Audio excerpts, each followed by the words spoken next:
আমি যে আর স্থির থাকতে পারছি না রে দাসী। যা যা বানা তো আমাকে এখনো দেখতে এলো না। আমি আমি হয়তো আর বাঁচবো না রে দাসী। রানীমা, আমি ধীরে ধীরে মৃত্যুর পথে এগিয়ে যাচ্ছি। ভগবান আমাকে আর একটু সময় দাও ভগবান। রানীমা আপনি এখানে বসেন, আমি এখনই যে খবর যা দাসী যা, এখনই মহারাজকে পাঠিয়ে দে। ঠিক আছে রানীমা।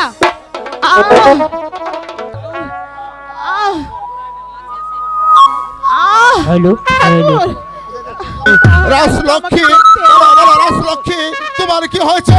তুমি আমাকে অসময় করছো কেন? কি হয়েছে তোমার? মহারাজ আমি হয়তো আর বাঁচবো না মহারাজ, তবে আমার শেষ অনুরোধ, আমার আপন দোলালকে আমি দেখে যেতে চাই। তুমি মরে গেলে কে দেখবে তোমার প্রাণের প্রজাদেরকে? আর কে দেখবে তোমার আদরের ছেলে আপন দুলালকে? ওদেরকে ডাকুন মহারাজ, ওদের ওই চাঁদ মুখখানা শেষবারের মতো আমি দেখতে চাই মহারাজ। এই কে আসিস? আপন দুলালকে দরবারে পাঠিয়ে দে। মা মা মা মাগো মা মা ওরে দুলাল, মা আয় বাবা, তোদেরকে শেষ বেলায় আমি একটু দেখে যাই বাবা। মা হায় আমার, তোরা আমার বুকে আয় বাবা, মা, আমি তোদেরকে দেখে প্রাণ ভরে। ওরে মা আমার দুলাল। মাগো মহারাজ রাজলক্ষ্মী, আপনি মন্ত্রী সেনাপতিকে ডাকুন। এই কে আসিস? সেনাপতি মন্ত্রী মশাইকে দরবারে পাঠিয়ে দে। আমাকে কি জন্য স্মরণ করেছেন মহারাজ? মা ডাকুন।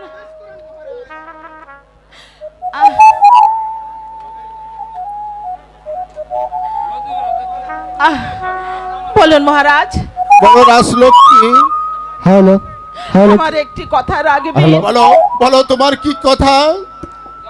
আমার আমার একটি কথা, আপনি আপনি আমার মাথায় হাত রেখে শপথ করুন, আমার মৃত্যুর পর আপনি আর কখনো দ্বিতীয় দায় গ্রহণ করতে পারবেন না রাজলক্ষ্মী, মহারাজ। আমি তোমার মাথায় হাত রেখে প্রতিজ্ঞা করে বলছি, তুমি মরে গেলে আমি জীবনে আর কোনোদিন দ্বিতীয় দায় গ্রহণ করবো না রাজলক্ষ্মী। পারছি না মহারাজ। ওরে আব্দুলাল, মা ওরে আয়। ভাই সেনাপতি মীর কাসেম, ওগো দেবী, তুমি দূরে দাঁড়িয়ে কেন? ওগো দেবী, আপনি কি আমাকে কিছু বলবেন? হ্যাঁ, হ্যাঁ ভাই, বলুন দেবী। আমি তোমাকে বলবো, আমার আপন দোলাল মহারাজকে আমি তোমার হাতে তুলে দিয়ে গেলাম। মা ঠিক আছে দেবী, না মা না, আপনার আপন দুলালকে যখন আমার হাতে তুলে দিয়েছেন, আমার জীবনের বিনিময়ে হলেও আমি আপন দুলালকে দেখবো মহারানী। ভাই মীর কাসেম, বলুন দেবী। আমার মহারাজ যেন আর কখনো দ্বিতীয় দ্বার গ্রহণ করতে না পারে। ঠিক আছে দেবী। আমার আপন দোলালকে তুমি মানুষের মতো, এজন্য মানুষের মতো মানুষ হয়।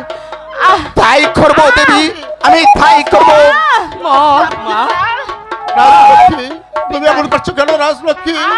রাজলক্ষ্মী, রাজলক্ষ্মী। জামাল ভাই আসছি ঠাকুর।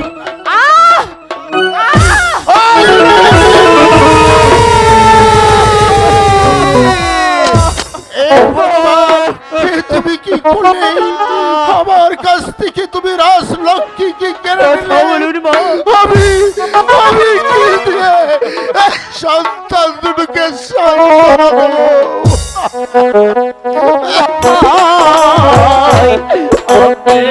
পিতা কাছে কেন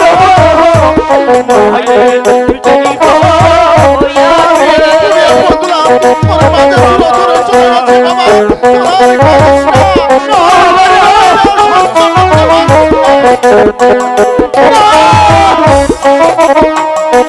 ভাই গো আমরা ডাকি আপন দুলাল বাবু চকুমে লাল চকুমে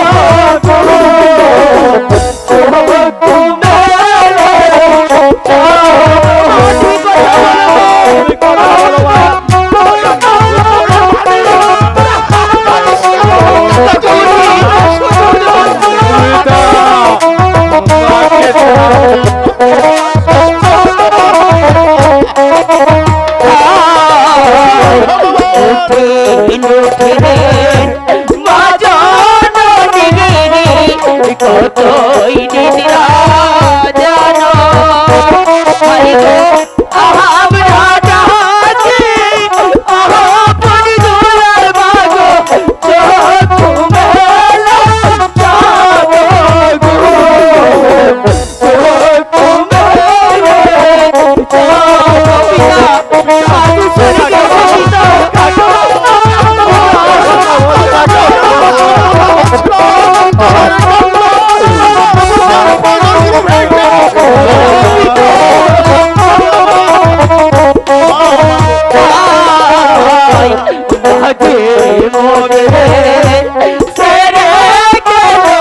বাবা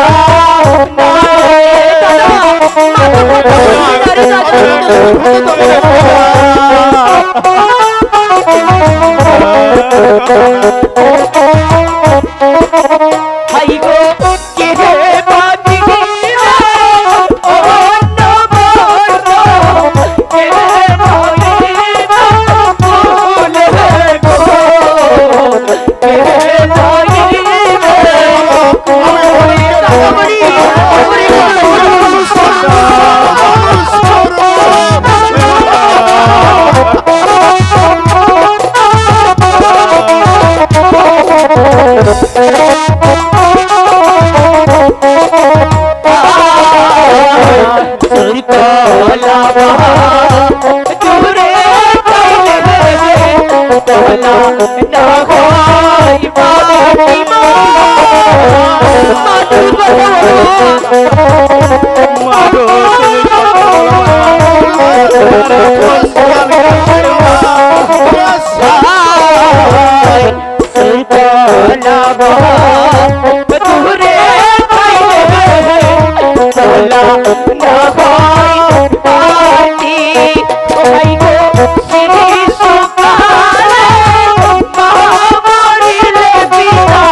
বন্ধুরা তোর মাঝে ছিল ধরে চলে গেছে বাবা তোর বাড়িতে সরকারের ব্যবস্থা করতে হবে।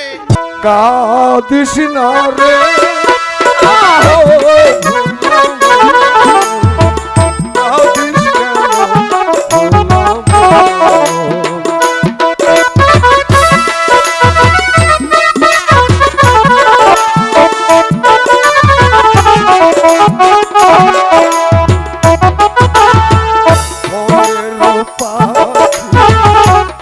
তোরে ফাড়ি মনের পাখি দিয়া তোরে ফাড়ি চলে গেছে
মহারাজ, সবাই যদি এভাবে ভেঙে পড়েন তাহলে চলবে কেমন করে?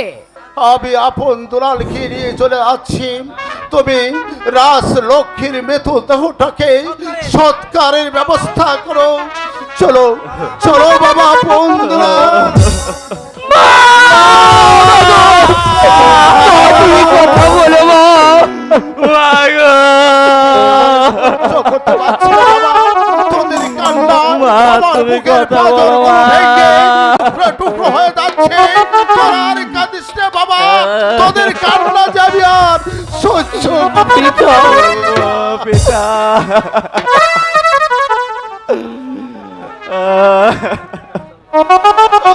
চল বাবা চল। ঠিক আছে পিতা, তাই চলুন। হগো দেবী, একদিন আপনি আমাকে রাস্তা থেকে ঘুরিয়ে নিয়ে এই ধর্মপুর রাজ্যের সেনাপতি পদে বহাল করেছেন। আপনি মৃত্যুর পর্বে তিনটি দায়িত্ব আমার হাতে তুলে দিয়েছেন। আমার জীবনের বিনিময়ে হলেও আপনার সেই দায়িত্ব আমি অক্ষরে অক্ষরে পালন করব। আমার চলন দেবী, সৎকার ব্যবস্থা করি। আরামসে পৌঁছা মীর কাসেম।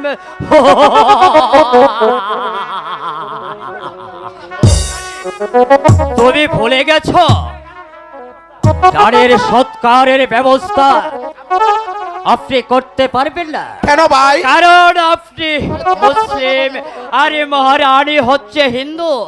মুসলিম হয়ে হিন্দু নারী রঙকে স্পর্শ করলে সে কোনোদিন স্বর্গে যেতে পারবে না। ঠিক আছে ভাই। তাই মহারানীর সৎকারের দায়িত্ব আমি নিজেই নিতে চাই। বেশ, আমি মুসলিম, আমি যদি মহারানীকে স্পর্শ করি তাহলে যদি মহারানী অপবিত্র হয়ে যায়, বেশ আমি তাই চলে যাব। তবে যাবার বেলায় মন্ত্রী মহাশয়, আপনাকে আমি দু একটি কথা বলে যেতে চাই। মহারানীর সৎকার করবেন তো ভালো কথা, আর সৎকারের পরিবর্তে যদি মহারানীর সৎকারে অমঙ্গল দেখা দেয় তাহলে মনে রাখবেন আকাশে বাতাস চন্দ্র সূর্য ৩৩ কোটি দেবতা আপনাকে ক্ষমা করতে পারে, রাজ্যের প্রজা সারা আপনাকে ক্ষমা করতে পারে। এই বীর কাসেম কিছুতেই আপনাকে ক্ষমা করবে না, ক্ষমা করবে না।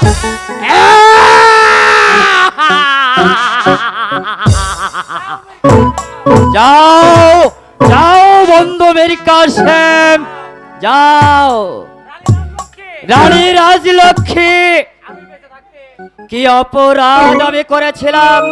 আমি কি পারতাম না তোমার দুটি সন্তানের মধ্যে একটি সন্তানকে লালন পালন করে আদর্শ মানুষ রূপে গড়ে তুলতে?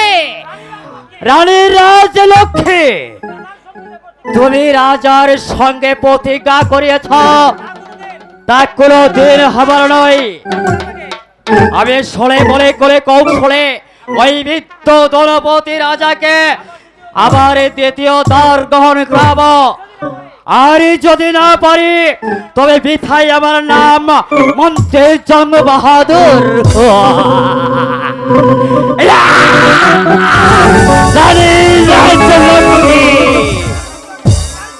আমি তোমাকে সৎকার করব, এমন সৎকার করব যা দেখে এই পৃথিবীর মানুষ কল্পনাও না করতে পারে। ইচ্ছে হচ্ছে এই মুহূর্তে, না এখানে নয়, তাকে রাস্তায় ফেলে টুকরো টুকরো করে ওই শ্রীকাল কুকুর দিয়ে বাখ্যানে করাবো। তবেই আমার নাম মন্ত্রী বাহাদুর।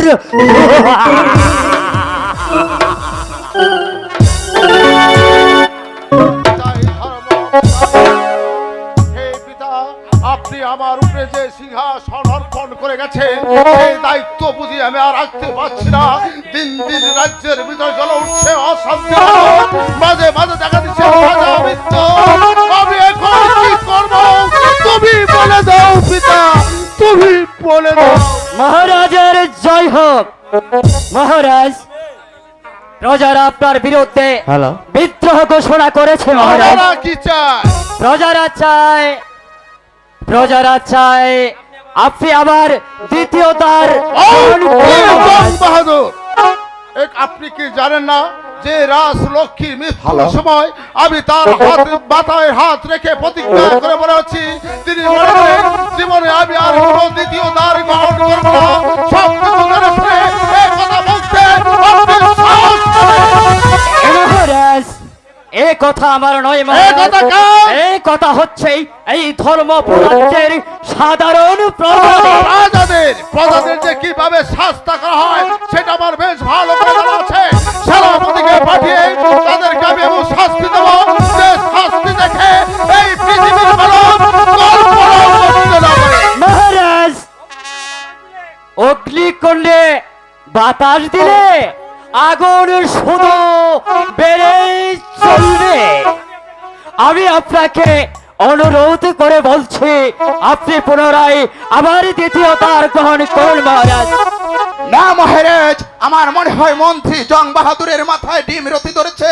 তাই আমার মনে হয় মন্ত্রী জং বাহাদুরকে 2 দিনের জন্য ছুটি দেওয়া হয়। বাইরের হাওয়াটা পাল্টে আছো। হুঁশিয়ার কাফের! স্তব্ধ মূর্খ! প্রকাশে আজ দরবারে অস্ত্র উত্তোলন করতে তোমাদের লজ্জা হলো না? এই কি তোমাদের শিক্ষা? এই কি তোমাদের আদর্শ? আমার ভুল হয়ে গেছে মহারাজ, আপনি আমাকে ক্ষমা করুন।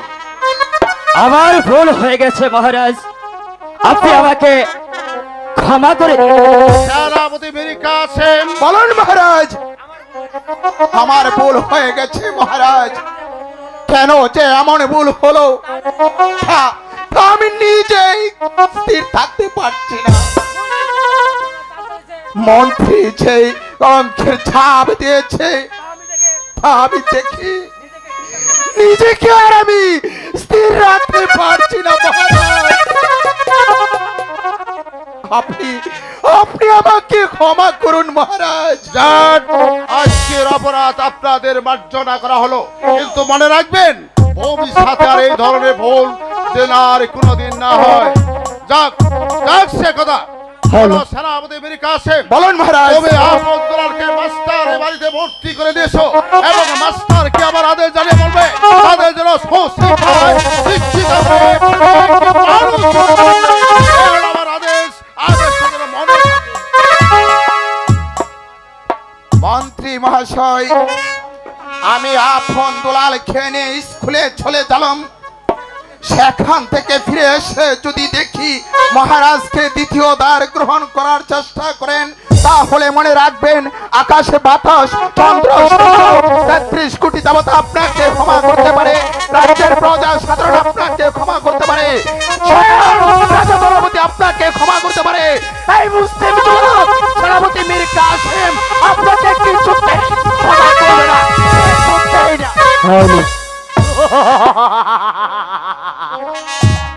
ক্ষমা করবে না? তার নাম কি? ফলে পরিচয়। এই ধর্মপুর রাজ্যে এমন আগুন জ্বালিয়ে দেব, সেই আগুনে যেই ধর্মপুর রাজ্যটা জ্বলে পুড়ে ছারখার হয়ে যাবে, আর সেই সাথে তুমি মীর কাসেম জ্বলে পুড়ে শেষ হয়ে যাবে।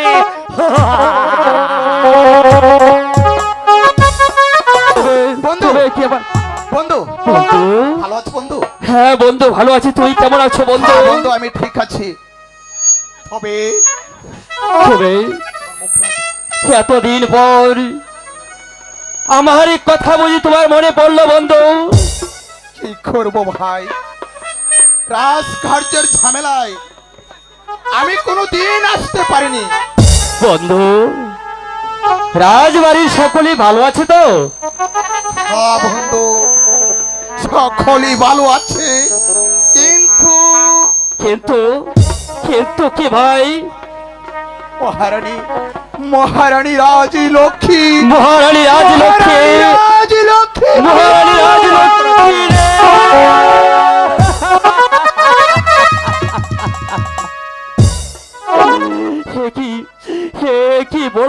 কাশেম, এই কথা শোনার আগে আমার কেন মৃত্যু হলো না ভগবান, আমার কেন মৃত্যু হলো না?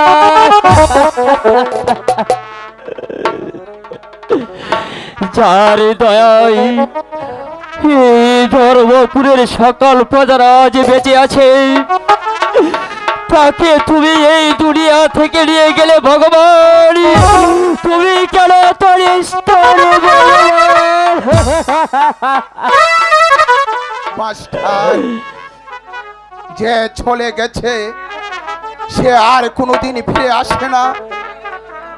তবে আমার একটি কথা শোনো ভাই, মহারাজের আদেশ তোমার কাছে পাঠিয়েছে আপন দুলালকে সুশিক্ষায় শিক্ষিত করে গড়ে তোলার জন্য।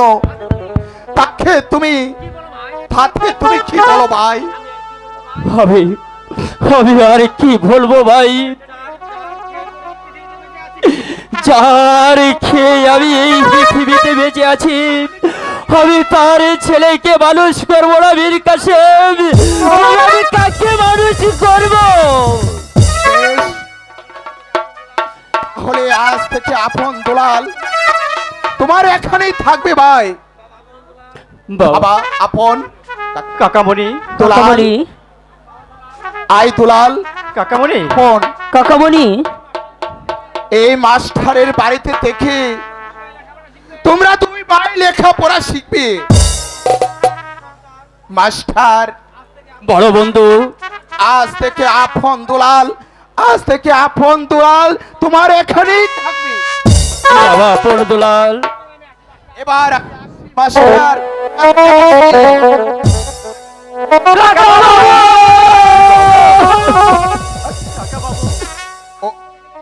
আপনি চলে গেলে কাকা বাবু, ওরে আনন্দ মানিক, আমি কি তোদেরকে ছেড়ে আমরা চলে একা পারি? থাকতে পারবো না কাকা বাবু। ঠিক আছে বাবা, আমি তোমাদের সঙ্গে সঙ্গেই থাকবো। আপন কাকা বাবু, দুলাল, কাকামণি, আই তো বাবা, ওই যে দেখ একটি গাছের ডালে কতগুলো পাখি বসা আছে, দেখতো বাবা ওই পাখিগুলো, কতগুলো পাখি একটু দেখতো বাবা। তাই তো। দেখতো দুলাল, হ্যাঁ দাদা, ওই তো গাছে বন্ধু, দেখ কতগুলো পাখি বন্ধু, দেখা এবার যাচ্ছে। আমি তাই তো আসছি দেখছি বন্ধু। দাদা। আবার দেখা হবে বন্ধু। তুমি আবার আমার কাছে এসো বন্ধু। আমি যে তোমার চেষ্টা বেশ বন্ধু, আপন দুলালকে আমি তোমার হাত দাদা, হ্যাঁ দাদা, আপন দুলালকে ওই দেখ কতগুলো পাখি শিক্ষায় শিক্ষিত সুন্দর করে খেলা গড়ে করছে। তুলবে। হ্যাঁ দাদা, আমি দেখতে পাচ্ছি দাদা।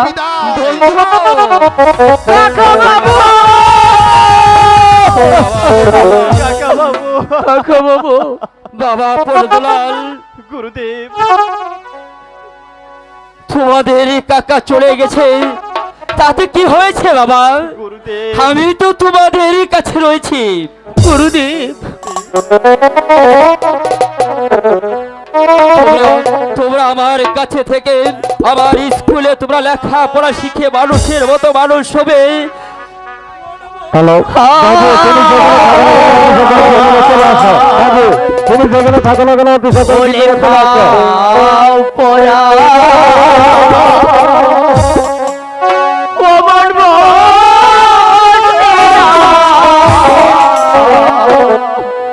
মনে বড়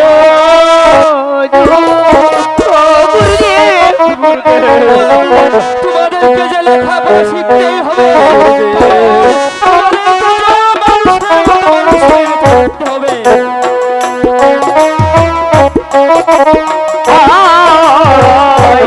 লেখা পড়া মন বসে না, মনে পড়া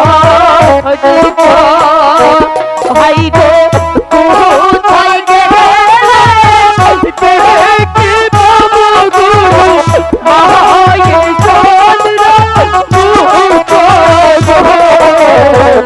মায়ের চন্দ্র মুখ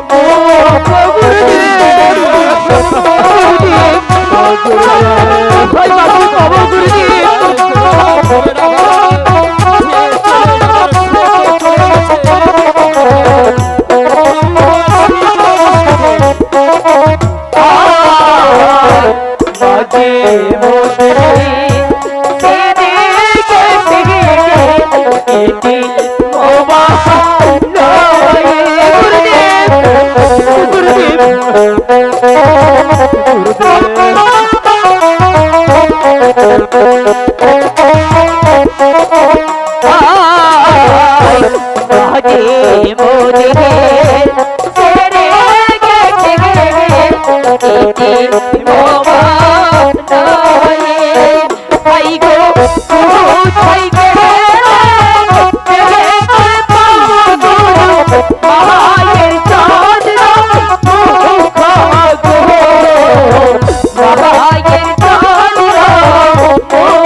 গুরুদেব গুরুদেব বাবা বাবা পরদলাল গুরুদেব তোদের কান্না যে আমি আর সইতে পারছি না বাবা গুরুদেব চল বাবা পরদলাল গুরুদেব তোদের হয়তো ক্ষুধা লেগেছে আমি তোদেরকে কিছু খেতে দেই ঠিক আছে গুরুদেব তাই চলুন গুরুদেব তাই চলুন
বাজার দেখি গাছে না যাই রে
বাবা তুমি ঠিক মতো পাহারা নেবে আমার বড় ঘুম পাচ্ছে বাবা দেখো কে যেন আমাকে ডিস্টার্ব না করে বাবা এখন আমি মনের আরামছে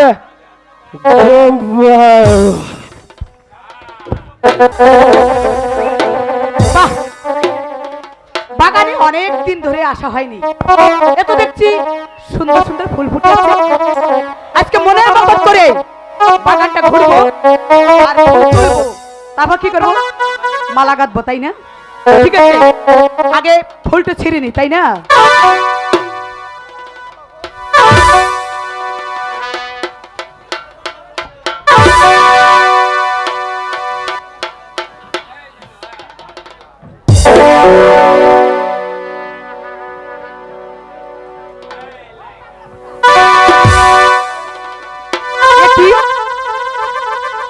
আমার বাগানে অন্য লোক প্রবেশ করেছে আমি এই চোরকে অনেক দিন ধরে চেষ্টা করছি যে চোর ধরবো, কিন্তু আজ যখন পেয়েছি হাতে নাতে, এই চোরকে আমি ধরে নিয়েই যাব। একটু কাছে গিয়ে দেখি তো।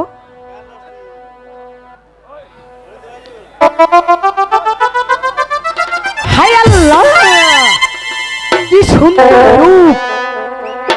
আমি এই রূপ দেখে একবারে যে পাগল হয়ে গিয়েছি, কখনো ভুলতে যাবে না এই রূপ, আমার কখনো যে ভোলা যাবে না।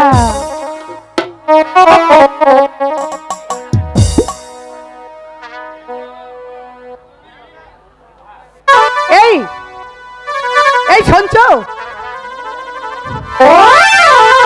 আরে ঠিক আছে, কেমন করে জাগাতে হয় তা আমার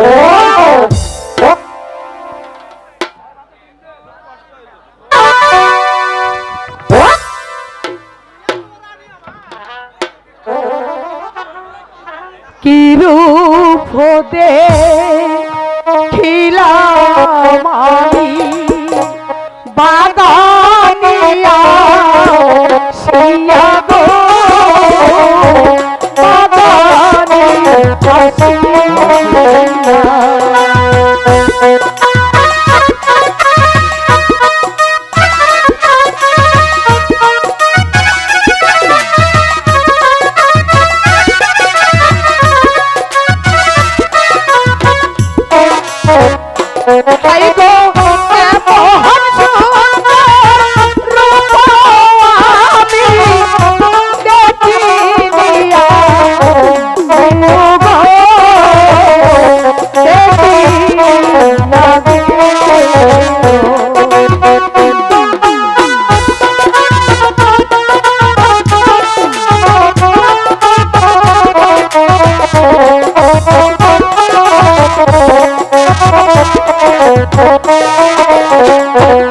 Thank you.